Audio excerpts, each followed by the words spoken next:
ଭାଇ ସାବ ଏବେ ନା 3-4 ଦିନ ହେଲା ଏତେ ଶୀତ କରୁଛି ନା ଉଠିବାକୁ ହିଁ ଇଚ୍ଛା ହଉନି ବିଛଣାରୁ ଆଉ ମୁହଁ ତ କଖାରୁ ଭଳିଆ ଫୁଲିକି ରହୁଛି। ମୁଁ ଜାଣିଛି ଏଇଟା ସମସ୍ତଙ୍କ ଅବସ୍ଥା ହଉଥିବ ଏବେ। ଖैର ମୁଁ ଟିକେ ଉଠିକି ବାହାରର ସୌନ୍ଦର୍ଯ୍ୟ ଉପଭୋଗ କରିକି ବ୍ରଶ କରୁଥିଲି। ଆଉ ତାପରେ ଯାଇକି ମୁଁ ମୋ ବ୍ରେକଫାଷ୍ଟ ବନେଇଲି। ମାନେ ମତେ ଟିକେ ଆଜି ଓଟ୍ସ ଖାଇବାକୁ ଇଚ୍ଛା ହଉଥିଲା। ଓଟ୍ସ ମୁଁ 2-3 ଥର ହିଁ ଖାଇଛି, ଏଇଟା 3 ଥର ହେବ ମେ ବି। ବଟ୍ ମତେ ଏତେ ଖାସ୍ ପସନ୍ଦ ନୁହେଁ, ବଟ୍ ଆଜି ଇଚ୍ଛା ହଉଥିଲା ତ ବନେଇକି ଖାଇଦେଲି ଫ୍ରୁଟ୍ସ ଫ୍ରୁଟ୍ସ ପକେଇକି। ଆଉ ଲିଟରାଲି ଆଜି ଗାଧେଇଲା ବେଳେ ନା ମତେ ଏମିତି ଫିଲ୍ ହଉଥିଲା ଯେମିତି ମୁଁ ଗୋଟେ ବର୍ଡର କ୍ରସ୍ କରୁଛି, ମାନେ ପାଣିରୁ ବରଫ ପଡିଲା ଭଳିଆ ଲାଗୁଥିଲା।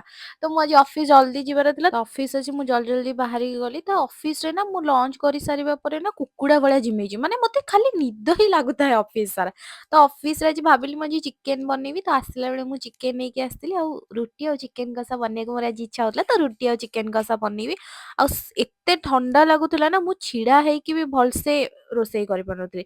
ମୁଁ ଥଣ୍ଡା ଥଣ୍ଡା କେତେ ଥର କହିଲିଣି, କିନ୍ତୁ ଆକ୍ଚୁଆଲିର ବହୁତ ଶୀତ କରୁଛି ଏବେ, ସେଥିପାଇଁ ମୁଁ କହି ହଉଛି। ଆକ୍ଚୁଆଲି ଏଇ ଶୀତ ପାଇଁ ନା ମତେ କିଛି କରିବାକୁ ବି ଇଚ୍ଛା ହଉନି, ତ ମତେ ବେଶୀ ତକଲିଫ ହଉଛି। ତ ମୁଁ ଜଲ୍ଦି ଜଲ୍ଦି କେମିତି ଭାବୁଛି କି ଜଲ୍ଦି ଜଲ୍ଦି କାମ ସାରିକି ଜଲ୍ଦି ଜଲ୍ଦି ଘୋଡେଇ ପଡିକି ଶୋଇ ପଡିବି। ତ ମୁଁ ରୋଷେଇ କରୁଥିଲି, ରୋଷେଇ କରୁ କରୁ ମତେ ଶୀତ ହେଲା, ତ ମୁଁ ଟିକେ ଜ୍ୟାକେଟ ପିନ୍ଧିଦେଲି। ତାପରେ ରୁଟି ବନେଇଲି, ଆଉ ମୁଁ ଆଜି ବଢିଆ ଫୁଲକା ଫୁଲକା ରୁଟି ବନେଇଥିଲି ସବୁ। ଆଉ ଚିକେନ ବି ରେଡି ହେଇଯାଇଥିଲା ମୋର, ତ ଚିକେନ ଆଉ ରୁଟି ମୁଁ ଖାଇନେଲି। ଆଉ ତାପରେ ବହୁତ ସାରା ବାସନ ଗଦା କରିଥିଲି ସକାଳର ଏପର୍ଯ୍ୟନ୍ତ। ସବୁ ରାତିରେ ମାଜିକି ହିଁ ଥୋଇଥିଲି, କାହିଁକି ନା ସକାଳୁ ମତେ ବହୁତ ଜୋର ଶୀତ କରିବ, ମୁଁ ଜମା ମାଜି ପାରିବିନି।